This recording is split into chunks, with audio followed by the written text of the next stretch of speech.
চুপ করে বাড়িতে বসে দেখুন, কলেজ পরিচালন সমিতিতে বিজেপির প্রতিনিধি কেন?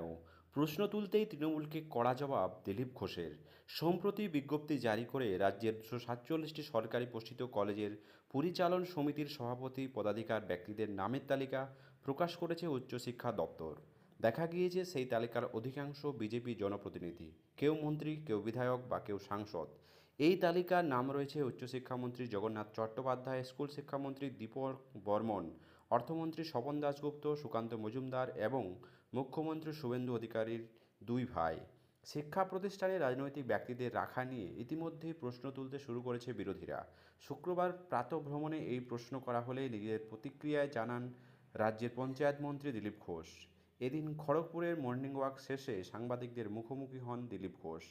কলেজের পরিচালন সমিতিতে রাজনৈতিক নেতাদের রাখা প্রসঙ্গে প্রশ্ন হলে তিনি বলেন, বহু জায়গায় রাজনৈতিক নেতারা এবং প্রতিনিধিদের দায়িত্বে থাকা নির্বাচিত প্রতিনিধিরা আছেন। সব জায়গায় রাজনীতি হয় এমনটা নয়।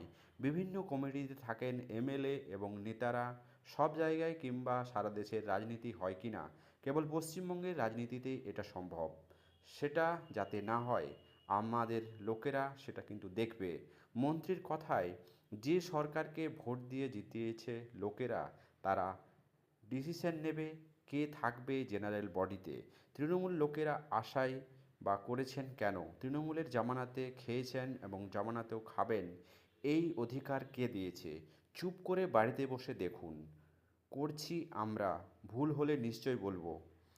কি বলেছেন নির্দেশিকা? পশ্চিমবঙ্গ বিশ্ববিদ্যালয় ও কলেজ প্রশাসন নিয়ন্ত্রণ আইন 2017 5(1) এবং 4-এর ধারা অনুযায়ী নেওয়া হয়েছে এই সিদ্ধান্ত। নতুন মনোনীত সভাপতির দায়িত্ব নেওয়ার সঙ্গে সঙ্গেই সংশ্লিষ্ট কলেজের আগে নিযুক্ত অ্যাডমিনিস্ট্রেটর এর মেয়াদ শেষ হবে। রাজ্যের 247টি সরকারের সাহায্যপ্রাপ্ত কলেজের পরিচালনা সমিতির সভাপতি নিয়োগ উচ্চশিক্ষা দপ্তরের। মূলত বিধায়ক এবং সাংসদরাই কলেজের গভর্নিং বডির সভাপতি হিসাবে মনোনয়ন রাজ্য সরকারের।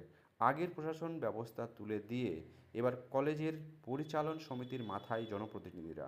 প্রসঙ্গত, গত মে মাসে রাজ্যের সমস্ত কলেজের পরিচালন সমিতি ভেঙে দেওয়া হয়েছিল।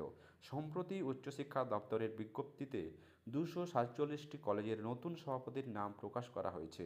আশুতোষ কলেজের দায়িত্বে এসেছেন স্বপন দাশগুপ্ত, বঙ্গবাসী কলেজের দায়িত্ব পেয়েছেন সজল ঘোষ, সুরেন্দ্রনাথ কলেজের দায়িত্ব পেয়েছেন কৌস্তব বাগচি, রানাঘাট কলেজের পরিচালন সমিতির সভাপতি হলেন বিধায়ক পার্থসারথী চট্টোপাধ্যায়। এইভাবেই রাজ্যের সমস্ত সরকারি কলেজগুলিতে নতুন করে সভাপতি নিয়োগ হয়েছে।